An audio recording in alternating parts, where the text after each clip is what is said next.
Hello everyone, welcome to Lukmaan IAS. In our DTRS session today, we are going to discuss 10 important MCQs from current affairs, and these MCQs have been shortlisted or selected from most important current affair topics, and these topics are very much important for the UPSC Prelims 2025. And the lead topic for today's discussion will be based on soapstone mining. So we will understand what are soapstone mining today, okay, through a question. Okay, basically like this soapstone mining has been in news, and let's say the district of Bageshwar in Uttarakhand is in news because of this. We will understand about this in detail today. And before we go ahead to do the discussion, let us quickly go through this quotation. What this quotation says, it says dharma is the foundation of good governance. Okay, as you know that, like, you know, Buddhism or Lord Buddha, he believed in dharma, and dharma is something which is, let's say, integral to a human being. I mean, like, whatever activity you are doing, if you perform your dharma in the right manner, then you are going to do justice not to only yourself but also to the people around you. And when we talk about good governance, right, people who are in the position of power, they are expected to discharge their power in the rightful manner, right, for the benefit of the humanity, for the benefit of the people whom they are governing. So, like, you know, dharma is the soul of good governance. If we want to achieve good governance, if we want to, let's say, like, provide good governance to our society, to our country, so we need to focus on let's say, like, you know, dharma. So that's why it says dharma is the foundation of good governance. This particular quotation may be very much important for the essay paper and also for the ethics paper. So such quotation, whenever they come, you should go through them. Now with this, let us now quickly move to the, let's say, to understand about some programs that we are running in Lukmaan IAS. One of the program is Takkar All India Open Mock Test Series. So it is a series of mock test series which is known as AIPMT. So you can participate in all these AIPMTs. We have already conducted few AIPMT. I mean, like, the first AIPMT, second AIPMT has already been conducted. Third AIPMT will be conducted on 29th of December, and fourth will be on 25th of January. So these are mock test series, all India level mock test series. So if you are preparing or planning to appear in UPSC Prelims of next year, you should register for AIPMT test, and you can give the all India mock test series to understand your preparation level. And also, like, each mock test consists of both GS paper and essay paper and CSAT paper. So overall prelims preparation can happen through these mock tests itself. And like, to every mock test we provide answer keys, we provide explanation, and we also conduct discussion, okay, so that, like, you can participate in those discussion, you can attend the, let's say, discussion videos of these tests. All right, so the mock test will be conducted both in online and offline mode. Okay, you can attend them. Apart from this, at Lukmaan IAS, we are let's say, like, you know, we are going to start a program which is Prelims Guidance Program, PGP. Why Prelims Guidance Program is important? All those aspirants who feel that their preparation is not up to mark to qualify UPSC Prelims 2025, they can think of joining the Prelims Guidance Program, because in this program there will be classes for every subject of GS and CSAT. Okay, through classes all the subjects will be covered in the classroom. You can attend this particular program both in online and offline mode, and then you will also get complimentary access to the test series for prelims and mains. So in all, 61 test series is there, and this particular program has lot of, let's say, like, you know, guidance sessions and mentorship sessions. You can come and interact with the faculties of Lukmaan IAS. You can get access to, let's say, a lot of resources through this particular program, and this is going to be really beneficial for all those aspirants who are, let's say, thinking of appearing in UPSC Prelims 2025. Whether you are first time beginner for UPSC preparation, or you have been preparing for UPSC but not improving on marks in prelims, in that case you can join this program. Now, these are the 10 important topics on which we are going to take the discussion. The first topic is related to soapstone mining, that we discussed, that it is the lead topic for the day. Then we are going to discuss about Samarth Udyog Bharat 4.0 initiative. So we'll understand what is Samarth Udyog Bharat 4.0 initiative. Then we are going to discuss about Directorate of Revenue Intelligence, which is DRI, right? We'll understand about this directorate, and then we are going to discuss about Dharini. Okay, Dharini, I mean, like this term was in news. We will try to understand what is Dharini all about. Then we are going to discuss about a topic which is from Science and Technology. This topic says CE 2.20 cryogenic engine. So we'll understand about this type of cryogenic engine. Apart from this, we will understand about Department of Atomic Energy Homi Bhabha Chair scheme. We'll understand this scheme also. And then we are going to discuss about, let's say, Tata Institute of Social Sciences. TIS is in news. We will understand about it. And then we are going to discuss about Kaleshwaram lift irrigation project. Then we will discuss about the concept of carbon market. Carbon market is so much in news nowadays. We will understand what is carbon market, okay, in detail. Then we are going to discuss about most favored nation state, let's say status, MFN status. So it is in news. So we are going to discuss all these 10 topics one by one. Okay. So let us now quickly start the discussion on these topics. All right. So let us now start the discussion on these topics one by one. So this is the first question. This question is based on soapstone mining. We will soapstone mining. So we will understand why this particular mining is there, why it is in news. Okay, so first of all, we'll understand what is soapstone first of all, and then we are going to understand about issues around this. So they have given 3 statements related to it. The first statement says that soapstone is a metamorphic rock which is formed by millions of years of metamorphism and metasomatism and is not resistant to heat. The first statement is incorrect, because when we talk about soapstone, so soapstone, let's say, is a metamorphic rock. Okay, so like when you study 11th standard geography, you study about different types of, let's say, rocks, how rocks are formed and all. Okay, so metamorphic rocks are those rocks that, let's say, change over a period of time, change their shape, change their characteristics over a period of time. But the thing is, when we talk about soapstone, soapstones are resistant to heat. Okay, that's why the first statement is incorrect. Second statement says that it is a soft silicate rock used in manufacturing paints, paper and cosmetic. This statement is right.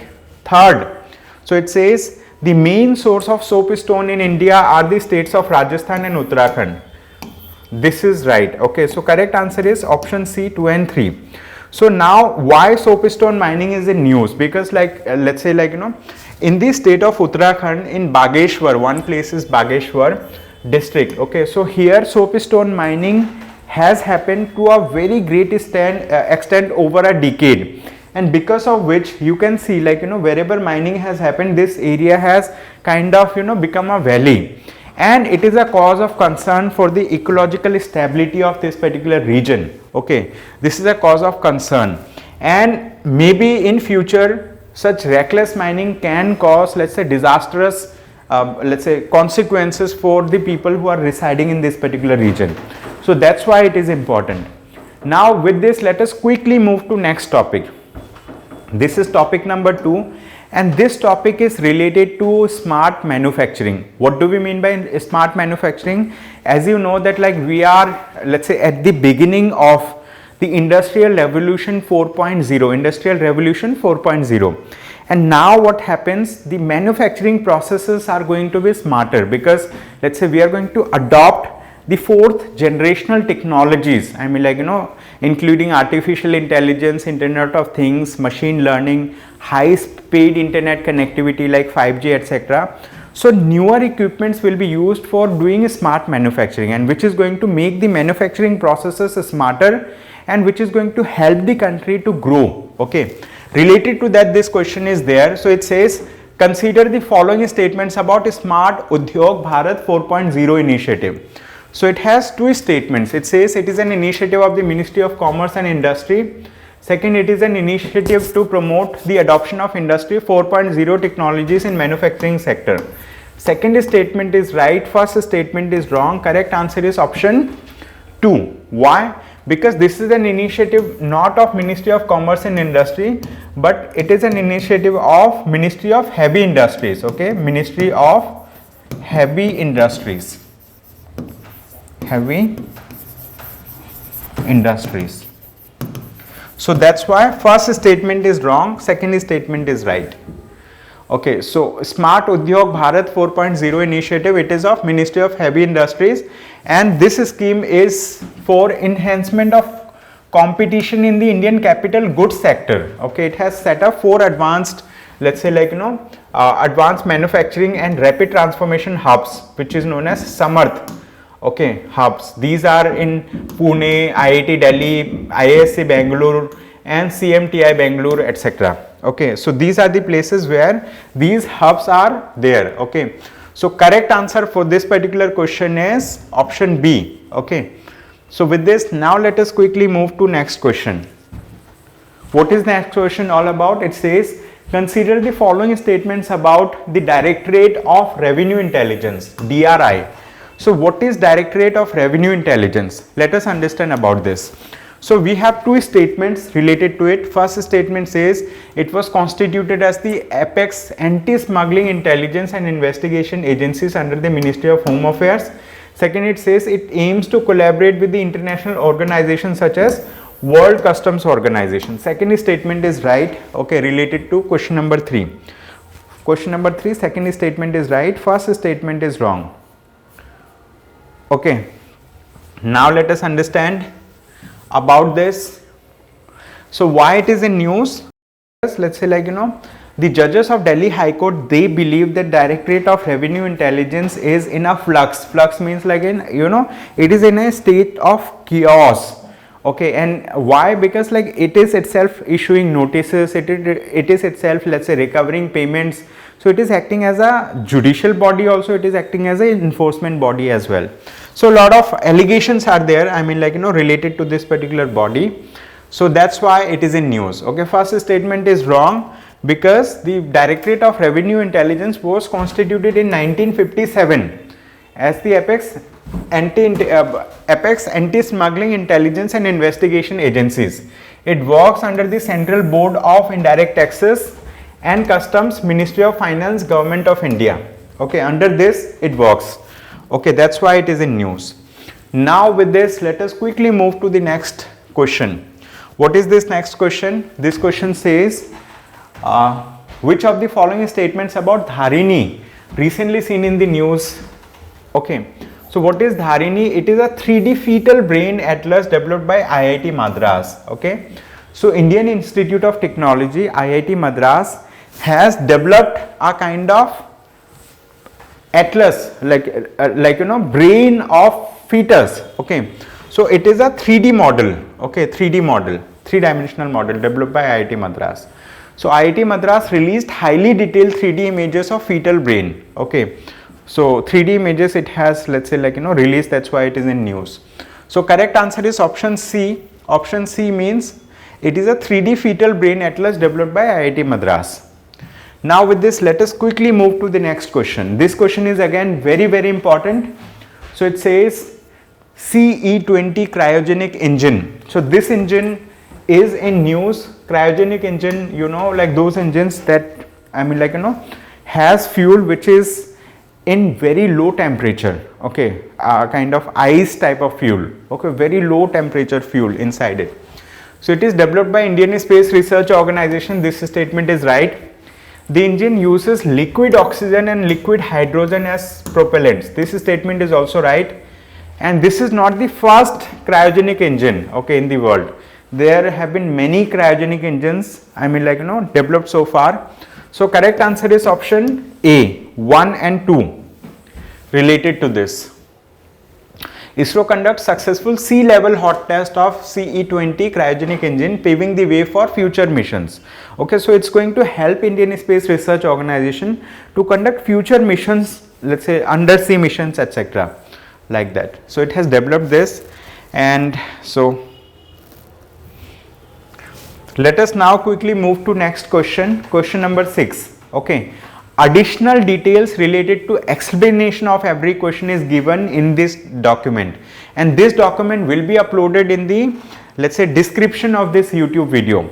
Let us see this particular question. What this question says: consider the following statements about Department of Atomic Energy Homi Bhabha Chair Scheme. Okay, so we are discussing about Homi Bhabha Chair Scheme. Okay, so related to this, two statements are given. So it was instituted by Department of Atomic Energy to recognize distinguished scientists in the field of nuclear science and technology. Okay, so Department of Atomic Energy, DAE means Department of Atomic Energy, Homi Bhabha Chair Scheme. So this scheme is there to recognize distinguished scientists, those scientists who have done remarkable work in the field of nuclear science and technology. Okay, first statement is right. The scheme is open to both Indian and international scientists. Yes, this statement is also right. So both these statements 1 and 2 are correct. Both the statements are correct. Now let us quickly move to the next question. Okay, this is question number 7 with reference to the Tata Institute of Social Sciences, TIS. Okay, so Tata Institute of Social Sciences is located in Mumbai. So TIS Mumbai is in news. Okay, and we know it is a remarkable institution.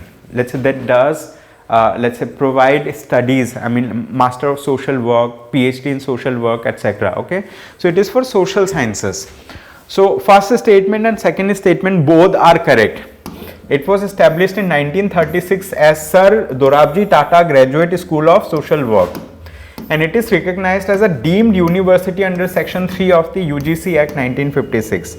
Both these statements are correct. Okay, 1 and 2 both are correct. This is the thing.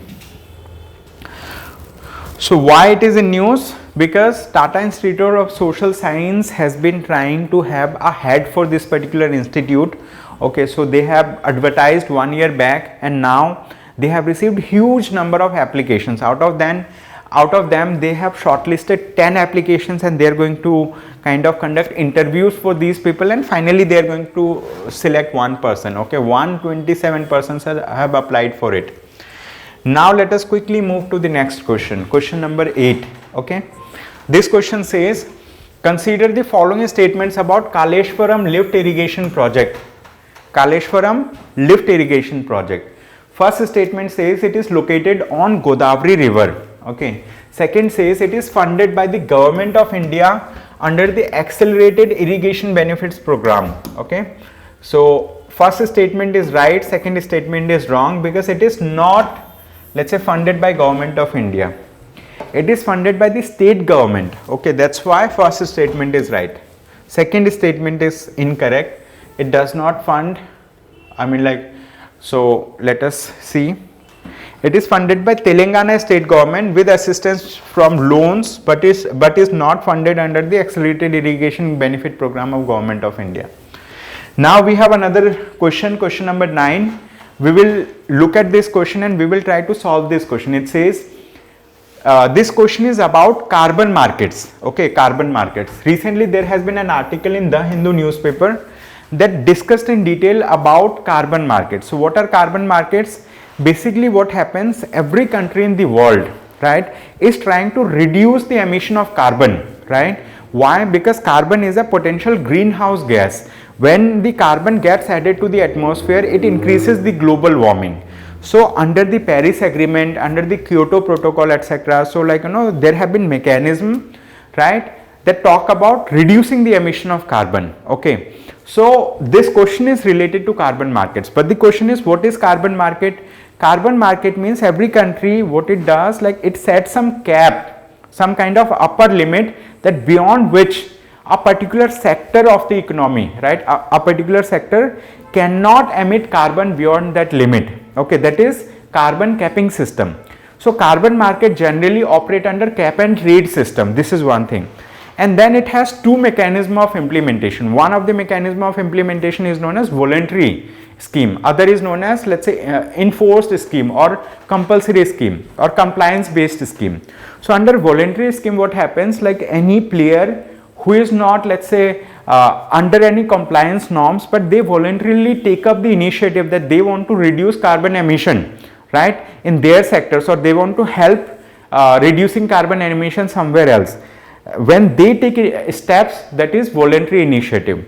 And then compliance initiative means, like, there is government, there are some sectors of the government, regulatory bodies, they implement, let's say, cap system, that like beyond this you cannot emit.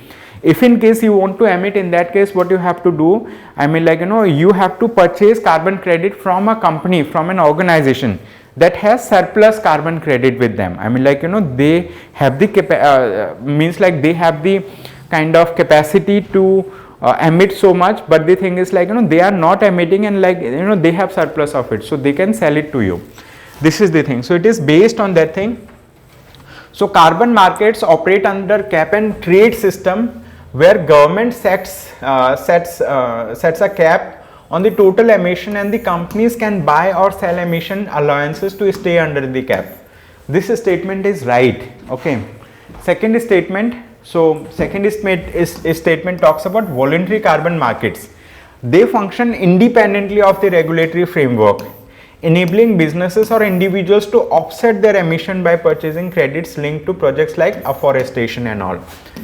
Third statement is wrong, because in compliance market, carbon credits are issued based on measurable, reportable and verifiable emission reductions, but the thing is, they are transferable. But here in the question they say they are not transferable.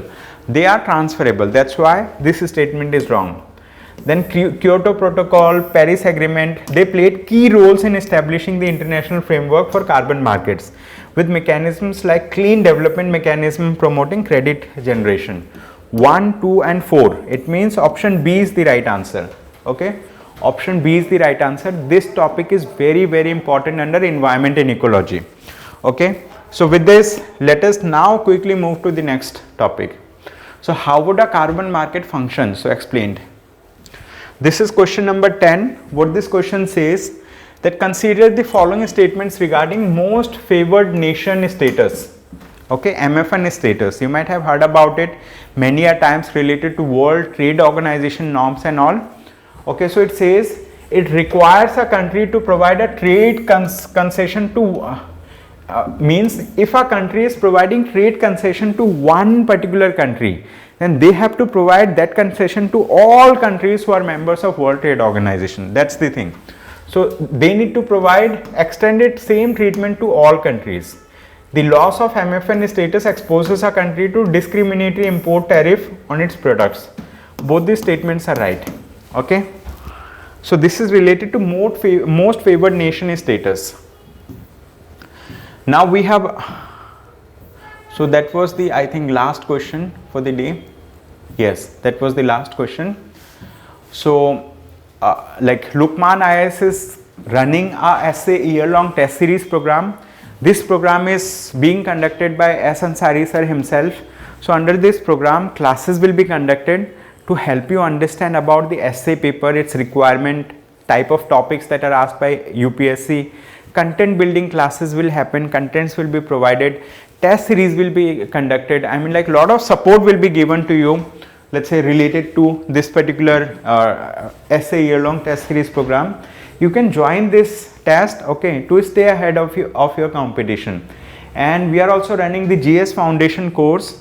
Let's say, like, those who are starting your UPSC preparation, you can join the GS Foundation course to stay ahead in your preparation for UPSC CSE. So that's all from my side for the day. Thank you so much everyone for attending this session. I hope you have a good day ahead. Thank you.